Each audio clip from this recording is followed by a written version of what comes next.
Welcome back to Bookish Dives. This is the show where we really unpack the fascinating ideas and, sometimes surprising facts from really impactful books. If you've joined us for a couple of dives before, you know the mission. Take a source. And today, it's a really influential book, and just pull out the key nuggets of knowledge. It's kind of your shortcut to being well-informed. So today, we're diving deep into a real classic. It's shaped self-help and psychology for, decades now. Maxwell Maltz's Psycho-Cybernetics. First published, over 60 years ago? And the ideas in it were genuinely revolutionary. Still feel pretty relevant today, actually. Oh, absolutely. And what's really fascinating is how Maltz, he was actually a plastic surgeon by trade, right? Yeah. And he stumbled onto this profound psychological truth kind of through his work. He noticed that changing someone's appearance, fixing a scar or changing a feature, didn't always boost their self-esteem or make them happier. Sometimes it did, but often it didn't. And that observation really, it cemented for him this idea that real change, true transformation, often has to start inside, not just on the surface. That's quite a leap, isn't it? From fixing noses to fixing your inner self-image. So what did he see that really convinced him this inner picture was the key? And okay, what is Psycho-Cybernetics at its core? Well, Maltz did something pretty brilliant. He has sort of synthesized two powerful ideas that were floating around. He took the concept of the self-image, which Prescott-Lecky had explored. Lecky called it self-consistency, actually. Okay. And he merged that with Norbert Wiener's science of cybernetics. Cybernetics? That sounds technical. What's that about? It is a bit technical, yeah, but essentially cybernetics is the study of control and communication systems. Think thermostats, guided missiles, but also how living organisms regulate themselves. Maltz saw how these principles of goal-seeking and feedback loops applied directly to us, to humans, how we operate like these complex goal-seeking systems. Okay, so he took engineering principles and applied them to psychology. In a way, yes. The core idea he puts forward is that every single one of us carries this mental blueprint, our self-image. And it's not just a passing thought. It's this deep-seated, often unconscious idea of the sort of person I am. Right. And this image gets built up over time, from past experiences, successes, failures, humiliations, triumphs, and maybe most importantly, how others reacted to us, especially when we were kids. Wow. Okay, so here's where it gets really interesting, right? Yeah. Maltz argues that everything we do, our actions, feelings, behavior, it's always consistent with this self-image. Exactly.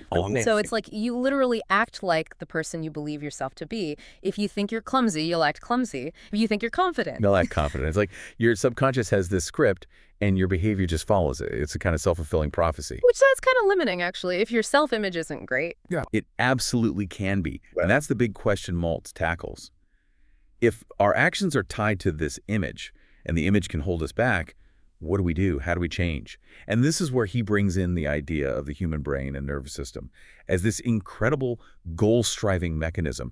Think of it like a built-in automatic guidance system. Like autopilot. Sort of, yeah. It's totally impersonal. It just works towards the goals you, the operator, feed it. It can function as a success mechanism or, unfortunately, a failure mechanism, depending entirely on how you program it. So our brain isn't just for thinking. It's this powerful machine working automatically in the background. Precisely. And the goals it aims for are mostly these mental images or pictures we create with our imagination. And the master image, the main one, is that self-image. That's the key. The self-image is the primary target it's always working towards maintaining consistency with. And this leads to one of Maltz's most, I think, powerful discoveries, something really empowering. He found that the human nervous system literally cannot tell the difference between an actual, real experience and an experience that you imagine vividly and in detail. Wait, seriously? Seriously. Your nervous system treats that synthetic experience, as he called it, as real data. It gets filed away as real. Oh, that changes things. That's not just daydreaming then. Not at all. It's a direct pathway to reprogramming your own internal guidance system. So what does this mean for us practically? This is huge for anyone looking to improve, right? He gives examples, doesn't he? Like dart throwing. He does. He mentions studies where mental practice in dart throwing improved aim just as much as actual physical throwing. Wow. And another group, mentally practicing basketball free throws, showed significant improvement without touching a ball. So the mental blueprint, the imagining, is just as crucial, maybe even more so than just physical reps. It seems to be, yeah. And you see this applied everywhere. In sales, for instance.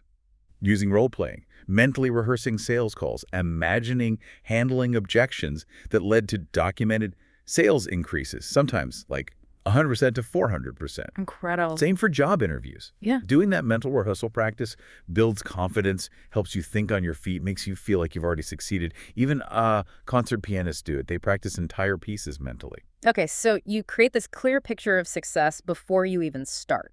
It makes you wonder, like you said, how often we hold ourselves back simply by not doing that mental rehearsal. Exactly. We rehearse failure by worrying, but we often forget to vividly rehearse success. Right. So that imagination piece is massive for setting positive goals. But what about the flip side? The negative stuff, the old stories we tell ourselves. Maltz talks about needing to dehypnotize ourselves. What's he getting at there? Yeah, that's a key concept. He means we need to break free from these limiting, often unconscious false beliefs that we've picked up.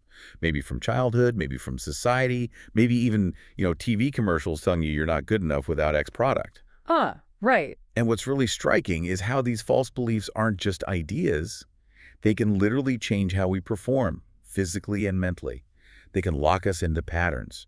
He tells the story of Alfred Adler, the famous psychologist, who as a boy was told by his teacher he was dumb in mathematics. And guess what? He performed terribly. Until one day he had this flash of insight, solved a problem the teacher couldn't, and suddenly realized the label was wrong. His math abilities soared after that. The belief changed. Wow. Or the salesman he mentions, whose income was stuck in exactly $5,000 a year.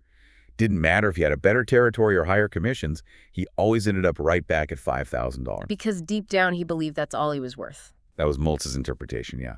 A self-limiting belief acting like a thermostat. And then there's that really dramatic story of Mr. Russell. Oh, yeah. Tell us that one. This guy apparently aged like 20 years almost overnight. Became frail, weak, looked ancient. Why? Because he believed he'd been cursed by a witch doctor back home, a voodoo curse. Seriously? Yeah, he was wasting away. Until a doctor investigated, found the curse was actually just a harmless piece of scar tissue from a previous incident that the guy thought was the curse taking effect. When the doctor showed him the truth, Let me guess. he regained his youth and vitality almost immediately. The belief was that powerful. It manifested physically. So these aren't just figures of speech. I feel cursed. I'm no good at math. He means we are literally limited by these beliefs. We're kind of walking around hypnotized by our past. That's exactly his point. We're hypnotized by these old false ideas, especially the I can't or I'm not worthy kind. Okay, so we need to dehypnotize ourselves. But how? How do we actually do that? It sounds hard. Well, he gives some very practical methods. One key thing is physical relaxation. He believed relaxation is crucial for dehypnotization. Relaxation, how does that work? Tension, physical and mental, tends to reinforce old patterns and habits. When you're relaxed, you're more open, less resistant. Your automatic mechanism can function better without interference. He suggests using mental pictures for relaxation. Like, imagine your legs are made of concrete, sinking heavily into the bed. Or picture your limbs as deflated rubber tubes, totally limp. Or vividly recall a peaceful scene from your past the beach, the mountains, focusing on all the sensory details, the sights, sounds, smells, feelings. So you're calming the system down first. Exactly. He actually stresses that trying too hard, using effort, can often reinforce the bad habit you're trying to break because it creates tension. Relaxation is key. Okay, that makes sense. Connect that to the bigger picture. He also talks a lot about rational thinking, doesn't he? It's not just about relaxing. Right. It's about consciously choosing what you focus your mind on. He wasn't big on endlessly digging up past traumas. No. Not necessarily. He thought it was more effective to consciously choose positive goal images for the future. Focus on where you want to go, not where you've been stuck. He loved the idea of acting as if. Like Dorothea Brande, the writer he mentions. Her productivity apparently shot through the roof when she just decided to act as if she already had all the talent and abilities she needed, as if failure wasn't an option. Act as if. So you embody the successful version of yourself now. What other habits did he recommend? A big one was cultivating the habit of happiness. A habit of happiness. How do you make happiness a habit? Well, he defined happiness pretty practically, not some lofty ideal, but simply a state of mind in which our thinking is pleasant a good share of the time. And he argued, it's not selfish. Being happy actually makes you more virtuous, more resilient, and it's demonstrably better for your physical health. He quotes Lincoln, most people are about as happy as they make up their minds to be. It's an active Like choice. a conscious choice, right. Yeah. And he gives that acronym for the success-type personality. SUCCESS. Can you break that down for us? Sure. It stands for sense of direction, knowing what you want, understanding yourself, others, the situation.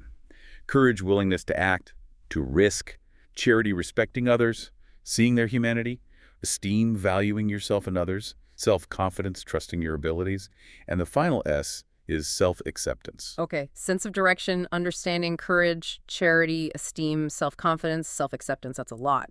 We touched on courage, not just big heroic stuff, but daily risks, right? Like Yeah. betting on yourself. Exactly. Knowing that making a mistake is often better than doing nothing. How about understanding and esteem? What do you mean by those? Well, understanding for Maltz wasn't just intellectual smarts. It was more about empathy, really trying to see things from other perspectives, understanding your own biases, not jumping to conclusions. That kind of deep awareness helps you navigate situations better. Right. Having that situational awareness. And esteem. Esteem is about genuine respect. Respect for yourself, recognizing your own inherent worth, regardless of your mistakes or successes. And respect for others, seeing their value too. It's not arrogance. It's more like a quiet, foundational confidence. It lets you be both vulnerable and strong. Foundational confidence. I like Yeah. that. Okay, so you've got these tools, you're building these success habits. What happens when a real crisis hits? Because life throws curveballs, right? Absolutely. And Maltz says a crisis can either make you or break you. It all depends on your reaction. So how should you react? His advice involves preparation and mindset. First, practice without pressure. Learn skills when things are calm, like athletes doing shadow boxing or pilots doing dry runs. You build the skills without the stress. Okay, prepare beforehand. Then when the crisis hits, react with an aggressive, goal-oriented attitude. Don't just freeze or panic. Focus on what you want to achieve through the crisis. And crucially, instead of asking, oh no, what if this terrible thing happens, which just ramps up anxiety, ask yourself, okay, what is the worst that can possibly happen here? Really?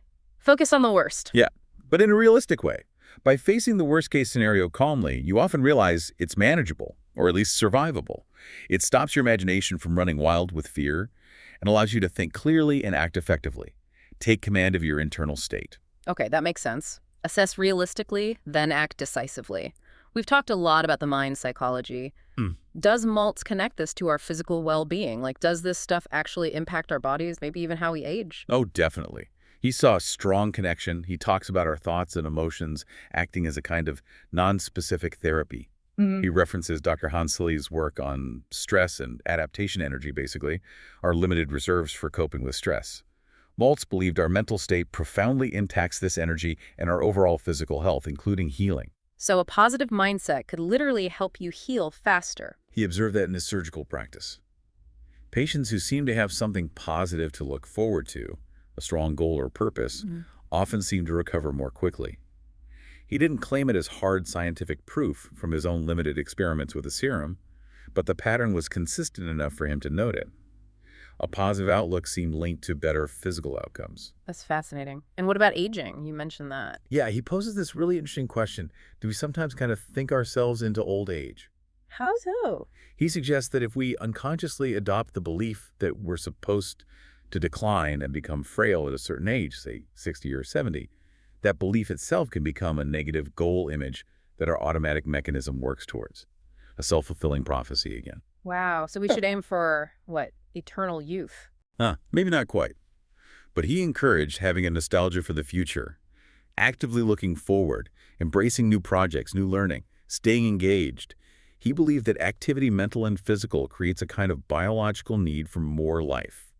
He pointed to people like Michelangelo, Goethe, Edison, creative individuals who stayed highly productive and vital well into their 80s and 90s because they never stopped engaging, learning, creating.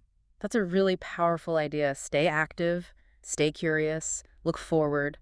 It's also about accepting ourselves, isn't it? He talks about personality just being the expressed self. Exactly. Recognizing that you are not your personality or your mistakes. Your core self is deeper than that. Mistakes are just actions. They don't define your fundamental worth. Which ties into forgiveness, right? He calls it a spiritual facelift. Yeah, I love that phrase. It's about forgiving emotional scars, both the ones others gave us and the ones we gave ourselves through guilt or self-condemnation. And for him, true forgiveness wasn't just grudgingly letting something go. It was more about canceling the debt by realizing maybe there was nothing to forgive in the first place. Like maybe our initial judgment or condemnation was the real error. Seeing it differently from the start. Right. And making that crucial distinction, I made a mistake versus I am a failure. One is about behavior, the other is about identity. Hugely different implications for your self-image. He argues that living fully, creatively, requires being willing to be a little vulnerable to risk getting hurt sometimes.